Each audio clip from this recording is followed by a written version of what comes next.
Assalamualaikum warahmatullahi wabarakatuh. Salam guru penggerak. Pada kesempatan kali ini saya akan membahas aksi nyata pada modul 1.4 tentang budaya positif. Pertama kita akan membahas rancangan kegiatan aksi nyata. Latar belakang kegiatan aksi nyata ini antara lain masih kurangnya pemahaman yang dimiliki warga sekolah tentang budaya positif dan pengimplementasinya di sekolah. Tujuan aksi nyata ini adalah untuk meningkatkan pemahaman warga sekolah tentang budaya positif agar dapat mengimplementasikan di sekolah pada murid.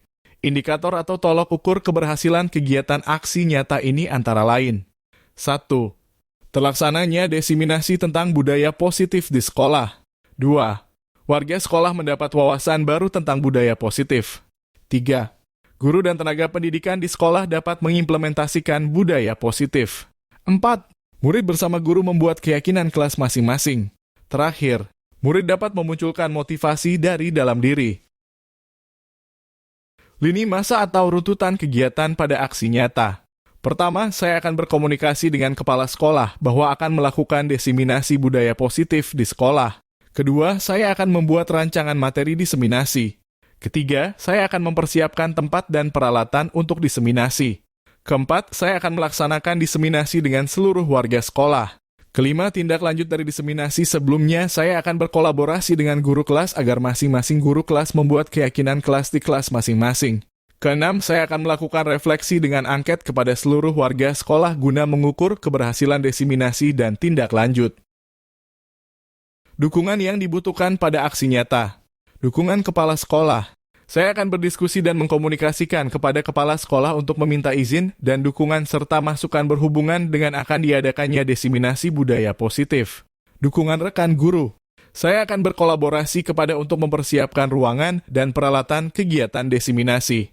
Saya juga meminta rekan guru agar dapat mengimplementasikan di kelas masing-masing. Berikut video diseminasi budaya positif yang saya lakukan. Assalamualaikum warahmatullahi wabarakatuh. Waalaikumsalam warahmatullahi wabarakatuh. Pada Ibu Kepala Sekolah, ya Ibu Mufidatun yang saya hormati, kepada Bapak Ibu, rekan guru hebat semuanya yang saya hormati. Pertama-tama marilah kita panjatkan puji syukur kehadirat Allah Subhanahu wa taala. Pada kesempatan siang hari ini kita bisa berkumpul di sini dalam rangka diseminasi budaya positif. Tugas dari saya CGP Angkatan 11 Kabupaten Cilacap.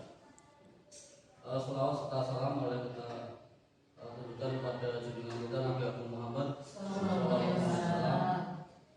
Semoga kita semua diberikan rahmat besok di akhirat. Amin. Bapak Ibu yang saya hormati, perkenalkan saya akan membawakan diseminasi budaya positif sebagai bagian dari aksi nyata modul 1.4 TGP Angkatan 11 Kabupaten Cilacap. Yang pertama sekali ingin saya sampaikan adalah bahwa program guru penggerak ini menurut saya sangat bermanfaat bagi kita semua ya. Jadi bagi terutama Ibu Mufidatun yang juga sedang mengikuti di angkatan 10 dan saya adik kelasnya di angkatan 11 ya. Awalnya saya juga ragu-ragu ya mengikuti program guru penggerak. Tapi setelah saya mengikuti sampai di modul 1.4, alhamdulillah ya menurut saya sangat bermanfaat karena di situ kita dikembalikan untuk belajar bagaimana menjadi guru yang baik. Karena itu merupakan bagian dari profesi kita semua. Jadi kita terus mengembangkan diri di guru penggerak ya, tidak ada yang salah. Jadi yang terutama sekali selama perjalanan ini, pembelajaran yang saya terima adalah bagaimana kita memperbaiki kesalahan kita dengan baik di situ. Jadi Jadi ini sangat bermanfaat. Semoga Bapak Ibu guru yang hebat ini di angkatan berikutnya bisa mengikuti Ibu Muridatun atau mengikuti saya untuk melaksanakan program guru penggerak. Jadi yang selanjutnya adalah kita masuk ke materi dari diseminasi budaya positif. Nah, yang akan saya sampaikan di sini di PPT saya sudah ada, yaitu diantaranya adalah kebutuhan dasar manusia, posisi kontrol guru, dan yang ketiga adalah restitusi. Nah, di materi yang pertama ini ada pertanyaan pematik ya Bapak Ibu. Diceritakan ini Ibu Duta adalah guru pada kelas 2 di SD Negeri Nusa Ungu 1. Beliau sedang bingung menghadapi pula salah satu murid di kelasnya, namanya Doni. Beberapa anak di kelas 2 telah datang padanya dan mengeluhkan Doni yang seringkali meminta bekal makan siang mereka dengan paksa. Nah, jika Anda menghadapi situasi seperti Ibu Duta, apa yang akan Anda lakukan? Dan menurut Anda, ini kira-kira apa alasan Doni melakukan hal itu? Nah ini, iya bisa. Lapar bisa? Ya. Betul sekali ya.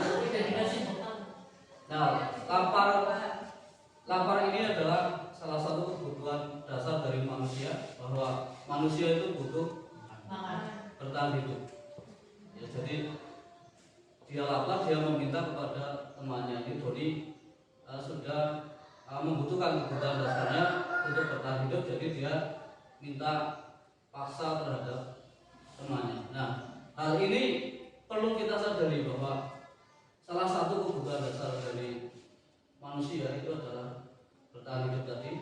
Perlu kita sadari bahwa murid kita misalnya melakukan kesalahan itu bukan semata-mata karena yang dia inginkan, tapi memang karena punya apa. Ya, jadi di sini pembelajaran yang sangat menarik adalah kita memahami murid kita. Apa sih motivasi murid kita melakukan hal tersebut? Ya, jadi kita perlu tahu sumbernya. Jadi untuk mengatasi masalah tersebut, kita bisa bertindak secara baik dan benar.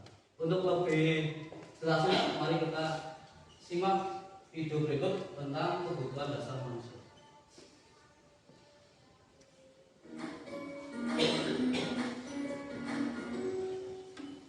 Salam dan bahagia Ibu dan Bapak guru hebat.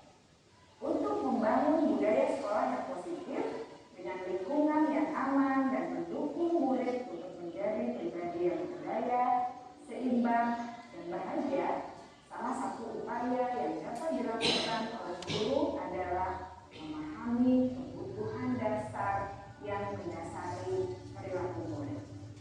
Pada video kali ini, kita akan membahas tentang 5 kebutuhan dasar manusia.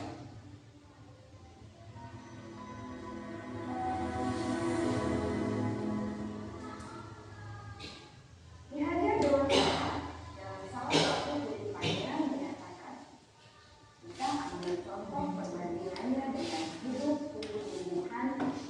Seorang petani dalam hakikatnya sama kewajibannya dengan seorang pendidik yang menanam padi saja. Hanya dapat menunggu tumbuhnya padi, dia dapat memperbaiki kondisi tanah, memelihara tanaman padi, memberi pupuk dan air, membasmi ulat-ulat atau jamur-jamur yang mengganggu hidup tanaman padi, dan lain sebagainya. Ketika guru memahami kebutuhan apa yang mendasari perilaku murid, dan guru berusaha menuntun dan mendukung murid dalam memenuhi kebutuhannya secara positif, pada hakikatnya guru tersebut ibarat seorang petani yang sedang berusaha memahami kebutuhan masing-masing tanaman, dan ia berusaha memenuhi kebutuhan tanaman tersebut agar dapat tumbuh dengan subur dan maksimal. Dr. William Glasser, seorang psikiater dari Amerika Serikat, menyatakan bahwa Seluruh tindakan manusia memiliki tujuan tertentu, yaitu memenuhi kebutuhan dasarnya. Ketika kelima kebutuhan dasar telah terpenuhi secara memadai, maka murid akan tumbuh dengan seimbang dan bahagia. Sebaliknya, jika kebutuhan dasar tidak terpenuhi dengan baik, maka seseorang akan mengalami emosi negatif, bosan, sedih, dan kecewa. Bahkan mereka dapat melakukan perbuatan yang bertentangan dengan nilai-nilai kebajikan atau melanggar peraturan. Dengan kata lain, perilaku buruk seseorang biasanya adalah respons dari kebutuhan yang tidak terpenuhi. Namun, mereka tidak tahu cara untuk menyampaikannya. Ada 5 kebutuhan dasar manusia menurut Dr. William Glasser, yaitu yang pertama, kebutuhan untuk bertahan hidup atau survival. Yang kedua, kebutuhan untuk merasa diterima atau love and belonging. Yang ketiga, kebutuhan akan kebebasan atau freedom. Yang keempat, kebutuhan akan kesenangan atau fun. Dan yang kelima, kebutuhan akan penguasaan atau power.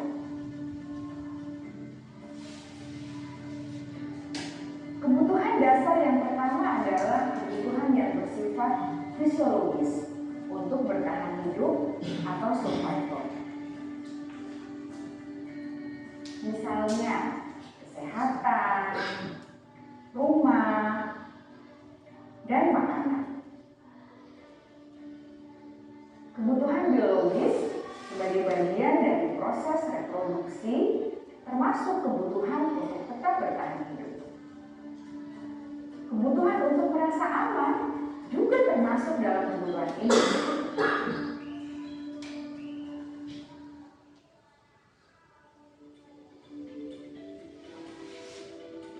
Agar murid dapat belajar dengan baik, kebutuhan mereka akan rasa aman, pangan, sandang, dan papan harus terpenuhi.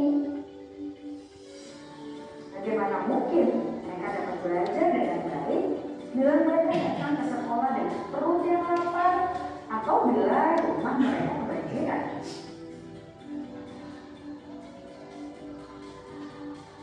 Setelah kita mengetahui kebutuhan pertama yang sebagian besar bersifat fisiologis, mari kita lihat kebutuhan kedua sampai kelima yang semuanya berhubungan dengan psikologis. Mari kita lihat kebutuhan yang kedua, yaitu kebutuhan akan perasaan diterima oleh kelompok atau komunitasnya atau kebutuhan love and belonging.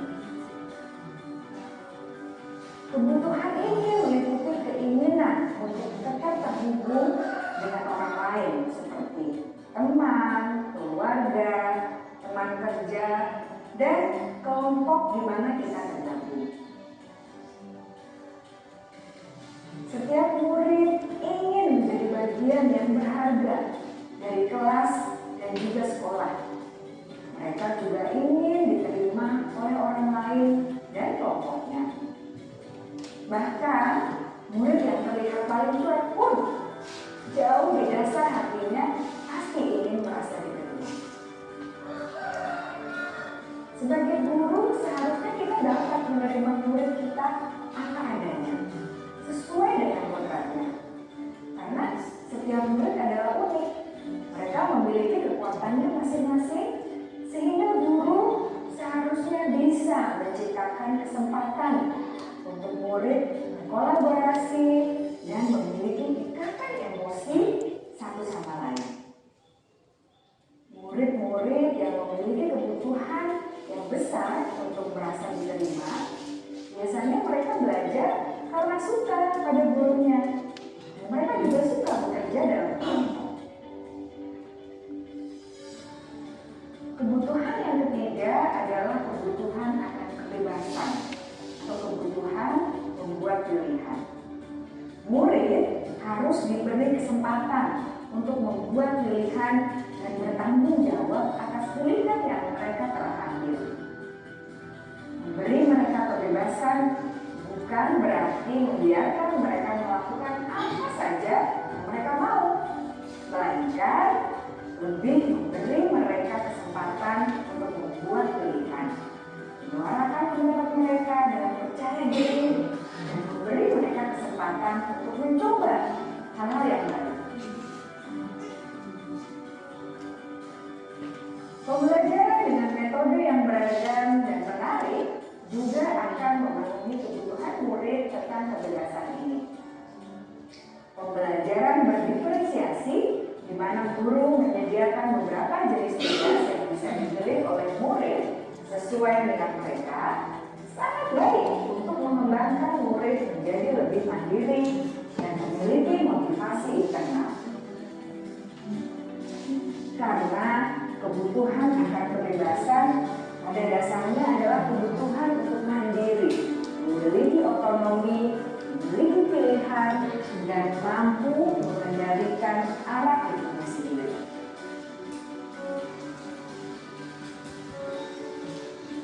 Kebutuhan yang keempat adalah kebutuhan akan kesenangan. Bayangkan Bapak Ibu, hidup tanpa rasa senang, betapa menyedihkannya. Glasser menghubungkan kebutuhan akan kesenangan dengan belajar. Jangan sepelekan kebutuhan murid untuk merasa senang di kelas. Sebagai guru, jangan ragu-ragu untuk dengan sengaja memasukkan kegiatan yang menyenangkan dalam kelas. Murid-murid dengan kebutuhan dasar kesenangan yang tinggi ingin menikmati apa yang mereka lakukan. Mereka juga konsentrasi tinggi saat mengerjakan hal-hal yang disenangi.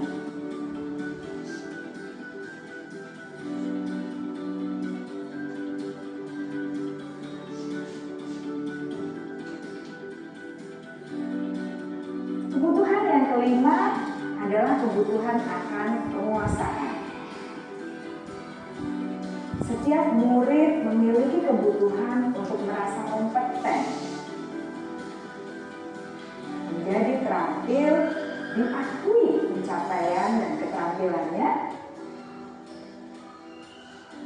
didengarkan, bisa membuat dampak dan pengaruh, dan memiliki rasa hidup. Mereka sebaiknya diberi kesempatan untuk membuat keputusan tentang hal-hal yang penting dalam hidupnya dan tidak merasa dikontrol oleh sistem sekolah. Pada murid yang telah menginjak usia remaja, seringkali mereka merasa tidak memegang kendali atas kehidupannya sendiri, karena guru kerap kali berpengaruh dalam mengambil keputusan. Murid-murid yang memiliki kebutuhan dasar akan penguasaan yang tinggi biasanya selalu ingin menjadi pemimpin. Mereka juga suka mengamati sebelum mencoba hal-hal yang baru. Mereka juga perfeksionis dan merasa kecewa bila melakukan kesalahan.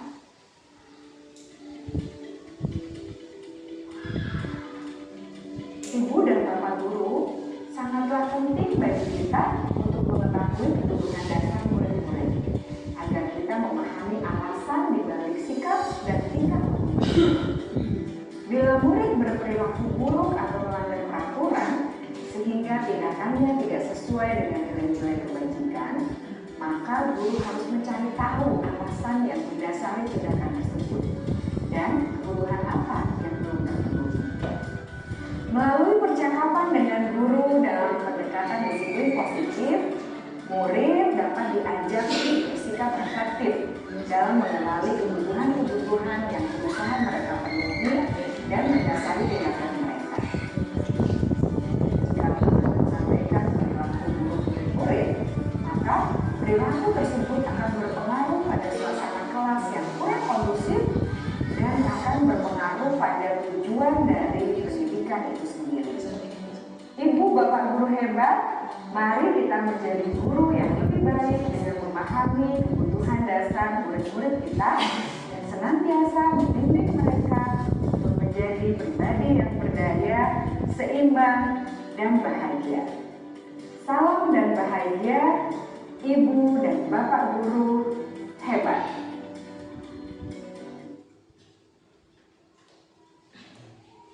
Ya, baiklah Bapak Ibu.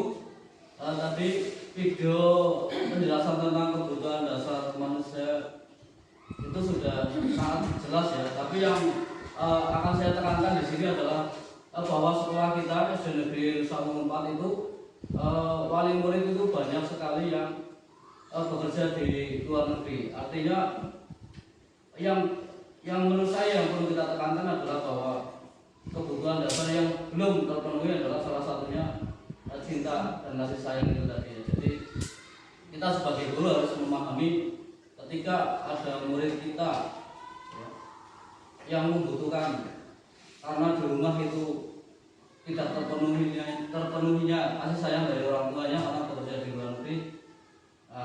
Di sekolah itu sebagai guru kita harus bisa memberikan kasih sayang itu agar murid kita itu bisa berkembang sesuai dengan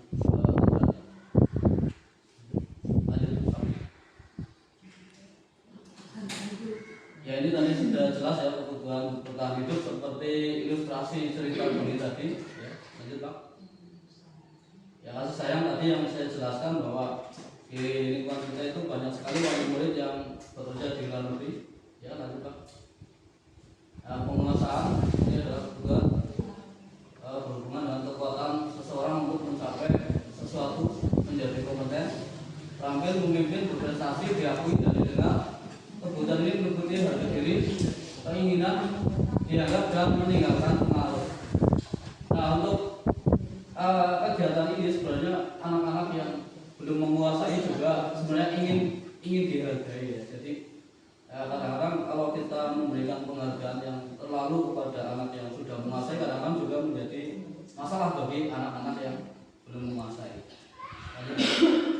Nah, kebebasan menjadi hal yang penting karena ketika murid kita diberi kebebasan, mereka bekerja, belajar dengan kebebasan, mereka akan belajar dengan sungguh-sungguh tanpa ada beban ya. Jadi pembelajaran yang kita berikan itu akan mudah masuk kepada murid kita. Lanjut Pak. Yang kesenangan ini tentu saja hampir setiap orang itu ingin merasa senang ya. Artinya juga murid-murid kita itu membutuhkan materi-materi pembelajaran yang menyenangkan, mudah diserap oleh siswa ya, sesuai dengan perkembangan zaman. Lanjut Pak. Nah, ini ada beberapa kasus ya tadi. Ya. Saya lapar dan orang tua. Nah, ini kasus dari Doni ya. Saya lapar dan orang tuanya tidak membawakan bekal makan siang.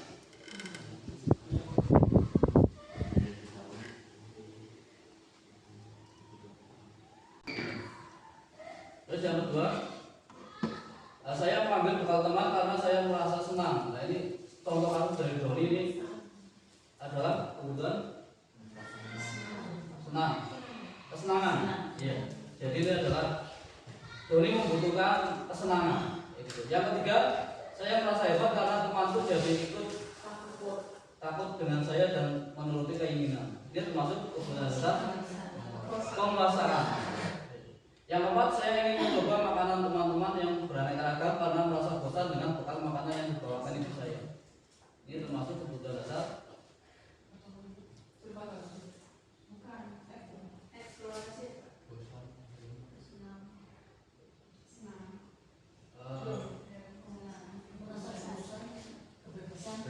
kebebasan. Ya, betul sekali. Saya senang melihat teman saya karena lucu saat kesal diambil makanannya. Ini senangan. Ya, dia adalah kebutuhan dasar senang. Itu diantaranya adalah contoh kasus yang kita alami dalam pembelajaran kita sehari-hari. Lanjut Pak. Nah, ini ada analisa kasus. Di Bimo seorang anak kelas 2 selalu berlari keluar kelas menuju jalan raya di depan sekolahnya yang ramai dengan kendaraan. Tingkahnya membuat guru Bu Ani bingung dan seringkali lari mengejarnya.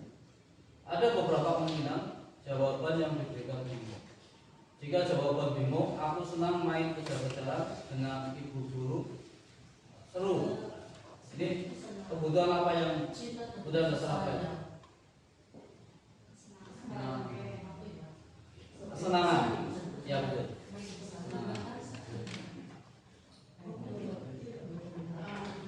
Ya ini kasus 2 ya. Ya ini cuma jawabannya Bimo ini kalau ditanya itu ibu kejar aku karena ibu guru sayang aku. Ya ini dan cinta dan sayang. Itu semua ya, lanjut. Nah ini kasus Bimo lagi. Bimo menjawab, aku hebat kan bisa bikin ibu guru kejar aku. Penguasaan. Mulai paham ini. Ya lanjut. Aku bosan belajar mewarnai terus di dalam kelas. Ya, kebebasan ya. Nah ini dari kebutuhan dasar manusia ya, ada 5 tadi. Kita lanjutkan ke yang kedua adalah posisi kontrol guru. Ini posisi kontrol guru ini ada 5. Yang pertama adalah penghukum, yang kedua pembuat rasa bersalah, yang ketiga adalah teman, yang keempat adalah pemantau, yang kelima adalah manajer. Nah, di dalam 5 posisi kontrol guru ini ternyata saya banyak merenung. Ya, di sini saya banyak merenung. Posisi saya itu selama ini saya mengajar itu seperti apa. Gitu. Jadi ternyata dari kelima posisi kontrol ini ada hal positifnya, ada juga hal negatifnya. Nah, untuk selanjutnya kita jelaskan di dalam video ini.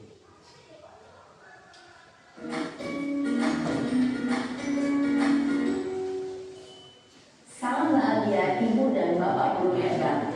Dalam penerapan disiplin positif restitusi, salah satu program yang dikembangkan adalah 5 posisi kontrol. 5 posisi kontrol dan restitusi adalah proses perjalanan seorang pendidik agar dapat mengenali dirinya. Pada video kali ini, kita akan membahas tentang 5 posisi kontrol yang dikembangkan oleh Diane Gosson dan contoh penerapannya. Kontrol itu adalah 1. Posisi penghukum, 2. Posisi pembuat merasa bersalah, 3. Posisi teman, 4. Posisi pemantau atau monitor, dan 5. Posisi manajer. Untuk lebih memahami kelima posisi tersebut, mari kita saksikan kasus Naden yang terlambat hadir 20 menit sekolah dan melihat bagaimana kelima posisi kontrol dalam menghadapi masalah tersebut.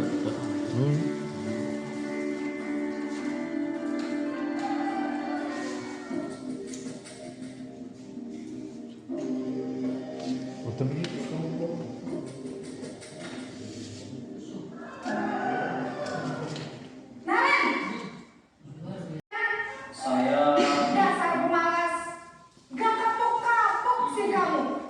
Sudah berapa kali terlambat? Sana, kamu keliling lapangan basket 2 kali. Kenapa saya harus keliling lapangan basket, Bu? Kenapa? Kamu melawan ibu. Berani-beraninya jawab. Sudah terlambat, masih berani jawab pula. Sekarang, keliling lapangan basket 5 kali sekalian.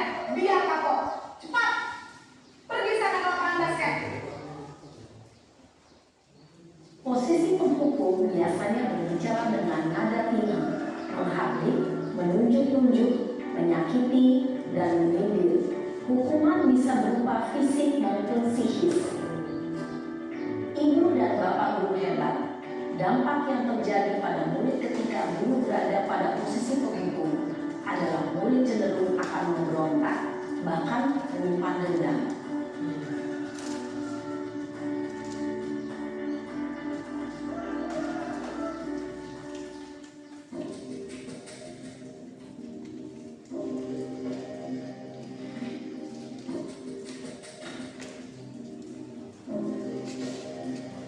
Naren,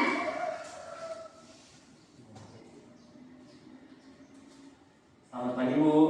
Naren, kamu kenapa terlambat lagi, nak? Ya Tuhan, Naren, kamu senang ya bikin ibu susah ya? Kalau kamu terlambat lagi, nanti ibu yang ditegur bapak kepala sekolah, nak. Disangka ibu tidak bisa membina kamu. Duh, gimana ini? Maaf, Bu. Duh, Gusti Naren, kamu suka ya kalau ibu ditegur bapak kepala sekolah? Terus, sekarang ibu harus tulis apa ini di buku absen? Ini kamu sudah sering terlambat loh. Ibu harus apa coba? Maaf, Bu. Maaf sekali. Ya sudah, lain kali jangan bikin ibu susah lagi anak ya. Ibu tidak akan kuat lagi kalau kamu begini terus. Bisa jantungan kalau ibu ditegur bapak kepala sekolah. Sana cepat kelas. Maaf ya, Bu. Maaf sekali. Posisi pembuat rasa bersalah berbicara dengan nada tenang, cenderung lembut. Namun kata-kata yang diutarakan membuat murid merasa menjadi orang yang gagal, memandang buruk dirinya sendiri, merasa tidak berharga, dan tidak sanggup membahagiakan orang lain. Ketika guru mengambil posisi pembuat rasa bersalah, murid akan menganggap dirinya yang bersalah dan ia akan menyimpan emosi negatif tersebut di dalam dirinya.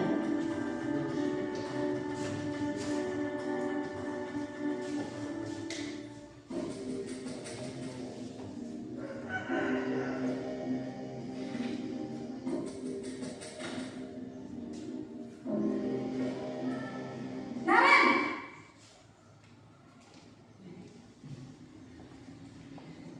Selamat pagi, Bu. wah sudah jam berapa ini nak? Terlambat lagi ya sayang. Iya, Bu. Habis ibu saya lupa bangunkan saya, Bu. Kamu malah menyalahkan ibu kamu. Kamu bukannya anak yang larinya paling kencang. Kok terlambat sih? Iya, Bu. Saya memang terlambat bangun tadi. Jadi, biarpun saya lari kencang, tetap gak kekejar, Bu. Ya sudah sana. Nanti lain kali larinya lebih kencang lagi ya. Biar gak terlambat lagi. Bikin senang ibu. Demi ibu. Bisa kan? Bisa lah, Bu. Ya sudah sana masuk kelas. Ibu beresin urusan absen kamu. Kamu ini ada-ada saja. Dalam posisi teman, guru berbicara dengan nada suara ramah, akrab, cenderung bersenda gurau untuk menjaga suasana tetap santai. Murid akan merasa senang, aman, dan akrab dengan guru. Identitas yang tercipta adalah identitas sukses atau berhasil. Namun, perlu diingat, karena ini masih dorongan eksternal, maka ada faktor ketergantungan dari murid kepada orang tertentu. Di sini guru aksennya, sehingga di lain waktu murid bisa berperilaku baik, namun hanya kepada orang-orang tertentu saja.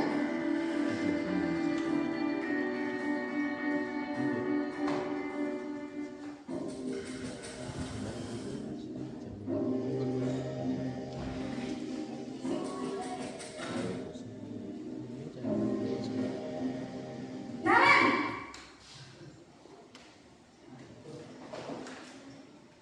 Selamat pagi, Bu. Naren,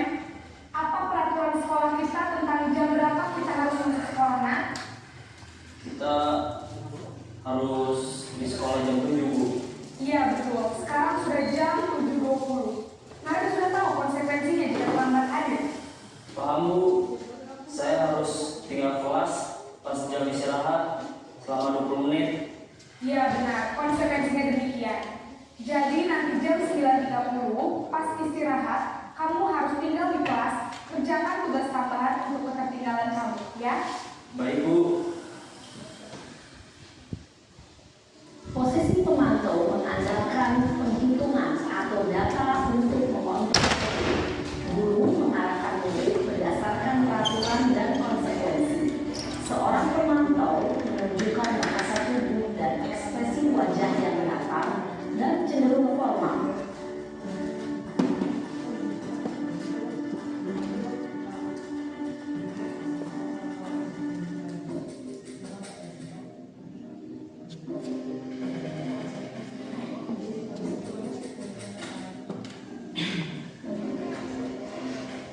Naren,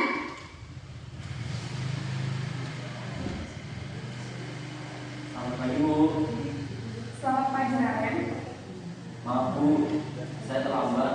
Iya, sekolah masuknya jam 7, sekarang sudah jam 7.20. Jadi sekarang bagaimana ini Naren? Maaf Bu, saya lupa setel alarm saya semalam. Baiklah, menurut kamu, keyakinan sekolah yang mana yang perlu kamu tingkatkan?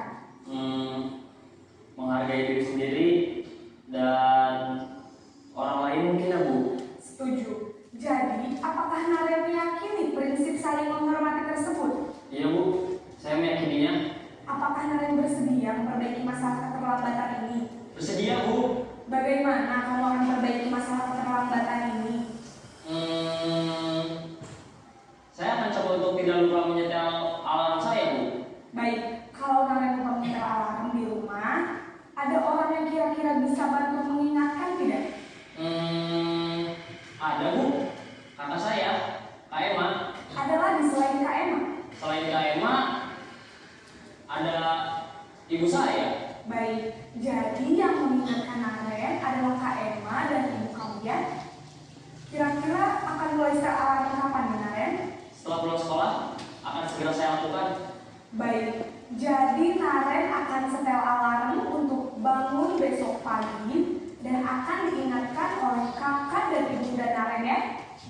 Ada lagi yang mungkin perlu dilakukan Naren agar tidak terlambat bangun lagi. Tidak ada Bu. Baik Naren, terima kasih untuk kerjasama kamu. Sekarang kamu perlu kembali ke kelas untuk belajar. Baik Bu, terima kasih. Posisi manajer adalah posisi kontrol yang disarankan untuk membimbing murid memiliki sikap disiplin yang positif, yaitu murid yang mandiri, bertanggung jawab, dan dapat memecahkan masalah. Tujuan dari posisi ini adalah agar murid dapat berefleksi atas tindakannya. Guru akan dengan tulus memberikan pertanyaan-pertanyaan bermakna, sehingga membuat murid dapat belajar dari kesalahannya dan mencari sebuah solusi untuk menyelesaikannya. Ibu dan bapak guru hebat, setelah mengamati adegan kelima posisi kontrol tadi, kira-kira posisi mana yang paling ideal?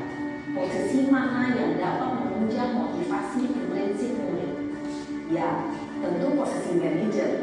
Posisi ini memang posisi ideal dan ingin dituju setiap pendidik. Pada posisi inilah, guru dapat menerapkan disiplin positif yang berpihak pada murid, yang memerdekakan murid. Perjalanan seorang pendidik tentunya tidak mudah untuk sampai pada posisi seorang manajer. Namun, tujuan kita pasti, yaitu menciptakan murid-murid yang mandiri, merdeka, dan bertanggung jawab. Semoga penggambaran 5 posisi kontrol yang telah diperlihatkan ini dapat menjadi ajang refleksi bagi kita semua, agar dapat terus mengasah dan menerapkan disiplin positif yang memerdekakan murid.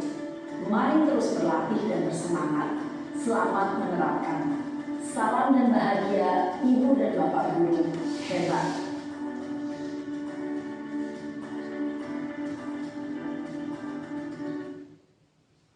Ya Bapak Ibu guru yang hebat, dari video tadi sudah sangat menjelaskan ya. Jadi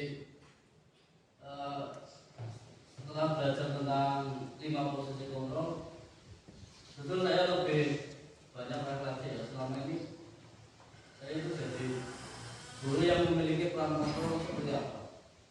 Jadi menurut saya ya, saya masih seperti teman.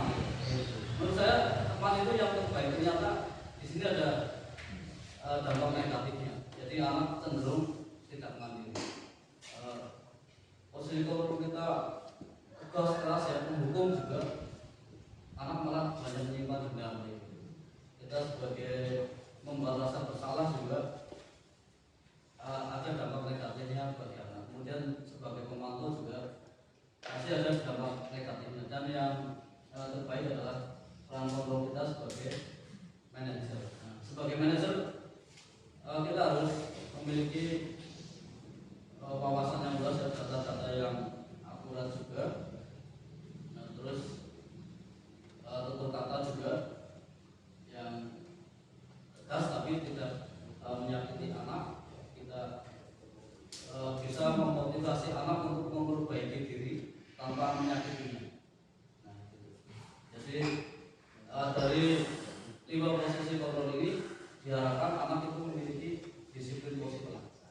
disiplin positif itu apa? Adalah disiplin positif itu adalah disiplin yang timbul dari dalam diri anak itu sendiri.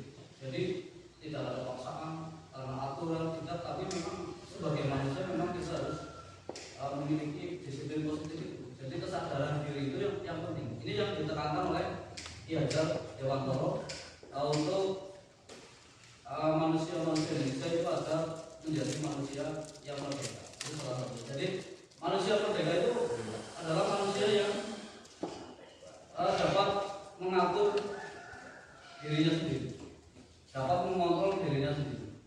Jadi itu adalah salah satu penjelasan dari manusia merdeka. Dan jika seluruh masyarakat Indonesia sudah menjadi manusia merdeka, tentu permasalahan-permasalahan yang ada di Indonesia itu bisa kita hadapi. Nah, posisi kontrol guru bisa dilihat dari pernyataan maupun pertanyaan yang guru keluarkan. Nah, di bawah ini ada pertanyaan guru. Ya, silakan Bapak Ibu analisis ya. Jadi kalau ada suatu kasus masalah, tentu kita dalam mencari solusinya, kita akan memberikan pertanyaan-pertanyaan kepada mereka. Ya, salah satunya pertanyaan atau pernyataan ya. Saya kecewa sekali dengan kamu. Ini termasuk posisi kita sebagai kecewa, mendukung. Kita mendukung murid kita. Yang kedua, patuhi aturan saya atau awas. Kamu selalu saja salah. Apa ini?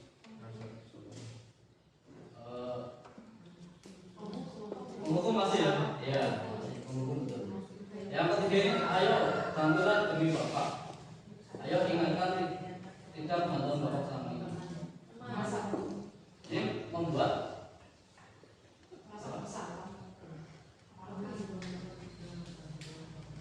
ya ini milik teman ya.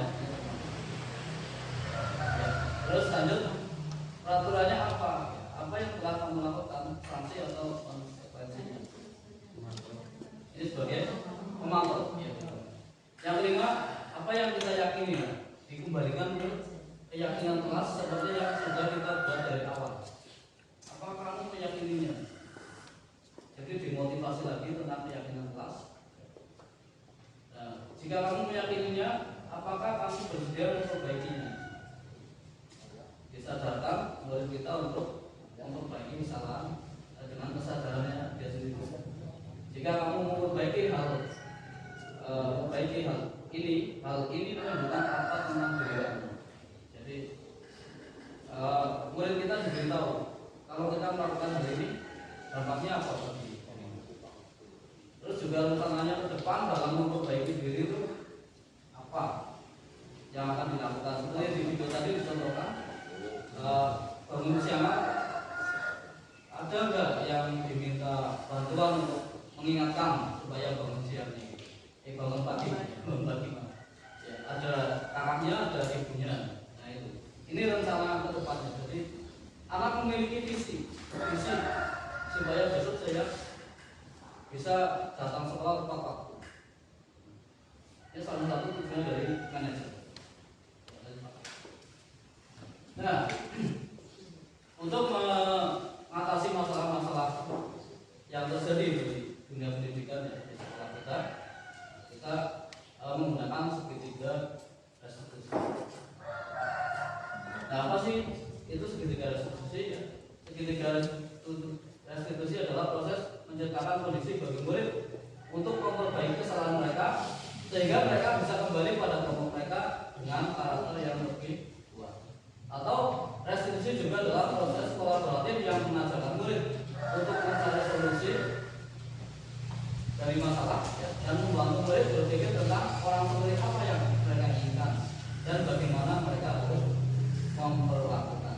Nah, ada juga pendapat yang lain ya, dalam saya mengikuti CGP itu bahwa restitusi itu adalah bagaimana kita memperbaiki kesalahan tanpa menggunakan kekerasan. Itu juga salah satu dari restitusi. Nah, dari segitiga restitusi yang kita lakukan, ini yang pertama adalah menstabilkan identitas. Ya. Kita kita stabilkan identitas dulu. Artinya kalau ada murid yang melakukan kesalahan, jangan langsung diponis, gitu. Jadi distabilkan dulu. Ya, salah satu contohnya itu misalnya ada murid melakukan kesalahan, misalnya mengajak teman. Nah, kemudian yang diajak itu marah. Yang diajak itu marah, lapor ke kita stabilkan dulu. Ya, jangan kalau itu memang kemauannya nggak benar ya, tapi ya kalau Pak Guru yang diajak juga Pak Guru marah, ya, supaya dia stabil dulu. Kata-katanya seperti itu. Nah, kemudian validasi tindakan yang salah. Tapi, nah ini validasi tindakan salah. Misalnya, ya kalau kamu marah, apakah itu baik? Apakah itu benar? Nih? Apakah tindakan marah itu benar walaupun karena dia diajak, kayak gitu? Kan marah itu nggak benar, kayak gitu kan? Ini divalidasi. Tindakanmu ternyata walaupun kamu di posisi yang benar, tapi kalau marah kamu salah, kayak gitu. Kurang lebih yang saya tangkap seperti itu. Nah, kemudian yang tadi Pak, yang ya ini saya sudah jelaskan. Nah, kemudian menanyakan keyakinan. Apa yang keyakinan kesepakatan kelas itu yang sudah dibuat? Kan dengan teman kita harus saling menghormati, kayak gitu. Jadi itu bisa dibalik ya, yang pelaku atau yang korbannya itu. Kita menggunakan segitiga restitusi. Ya, salah satu contohnya ya, langsung ya. Ini dari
Bapak Ibu yang hebat ya. Kita masuk ke analisis kasus restitusi. Tapi untuk masuk ke restitusi ini ya sebenarnya menurut saya ini salah satu pembelajaran yang sulit ya. Ya karena ini membutuhkan pemikiran yang mendalam. Jadi tip dari saya sampai di sini kita tidak hanya restitusi pada kasus anak saja, termasuk diri kita ya. Diri kita juga dulu pernah sekolah ya, di rumah dan lain-lain. Ada mungkin kejadian-kejadian hal-hal yang belum direstitusi secara tuntas kayak gitu. Apa dampaknya bagi kita jadi apa kayak gitu, kita bisa merasakan. Di antaranya kalau saya pribadi jadi pemberontak dan lain-lain itu karena ternyata ada restitusi yang tidak tuntas kayak gitu. Seperti sifat-sifat kita yang kurang baik ya, mungkin dulu karena tidak direstitusi dengan baik, tidak diperbaiki dengan yang seharusnya. Jadi di sini poinnya kalau kita menghafal sulit sekali ya. Poinnya kita belajar, saya belajar dari diri saya sendiri, kehidupan saya sendiri. Nah, kemudian menurut saya itu nanti kalau kita menerapkan kepada siswa kita itu akan lebih mudah. Jadi pada tahap mana menstabilkan identitas, yaitu tadi pada tahap ada suatu masalah kita tidak langsung memvonis bahwa ini salah ini benar. Ya kita stabilkan dulu. Ya. Orang yang bersalah juga dia membutuhkan perlindungan, membutuhkan ada hal-hal yang belum benar. Itu mungkin salah satunya ada pengacara itu ya. Itu salah satu. Jadi distabilkan dulu. Kemudian validasi tindakan yang salah itu tadi, walaupun ada korban, walaupun dia korban, tapi dia marah. Nah itu kan itu juga tidak benar marah itu. Jadi tindakannya divalidasi dulu. Kalau yang pelakunya juga apakah divalidasi tindakannya itu sudah benar ya. Karena ternyata masalah itu kan sebenarnya ada sebab dan akibat. Jadi kita cari di situ. Kemudian pada tahap yang ketiga adalah menanyakan keyakinan. Jadi kelas-kelas kita sudah membuat keyakinan, ditanyakan lagi. Kalau kamu seperti itu sesuai dengan keyakinan yang sudah kita buat atau tidak, disadarkan lagi pada keyakinan awal. Nah itu salah satu langkah-langkah atau 3 langkah dari penerapan restitusi. Ada Pak? Ya sudah. Habis ya, mungkin ada yang mau ditanyakan Bapak Ibu sekarang dari apa yang saya sampaikan.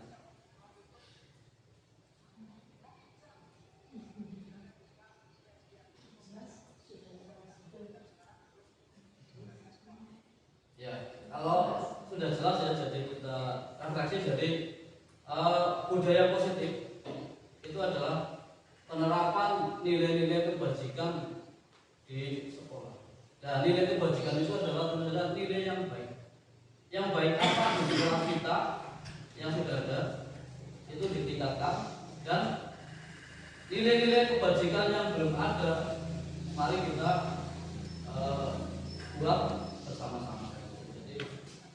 Agar sekolah kita memiliki budaya positif dan nantinya bisa menerapkan disiplin positif kepada murid-murid kita ya, sehingga murid-murid kita menjadi manusia yang merdeka. Nah, untuk selanjutnya dalam penanganan kasus-kasus yang ada di sekolah kita ya, kita menggunakan pendekatan restitusi tadi ya. Pendekatan intinya memperbaiki kesalahan itu tanpa melakukan kekerasan. Jadi kita dengan 5 posisi kontrol juga tadi yang dulu itu seperti itu.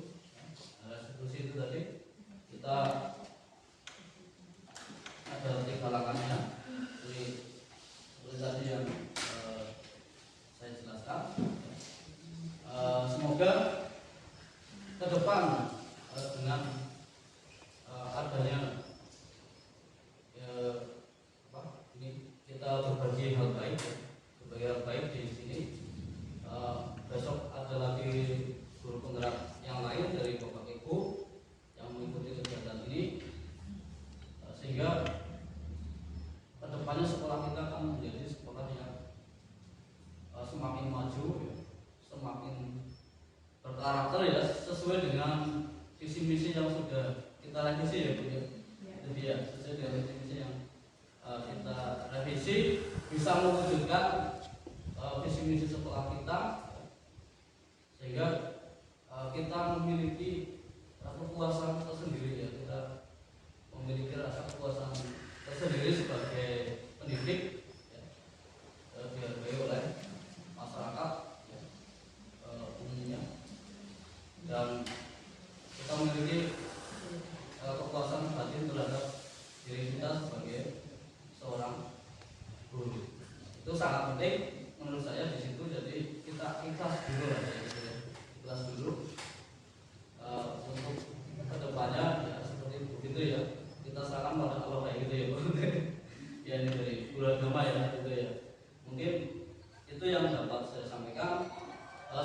kekurangan dari saya.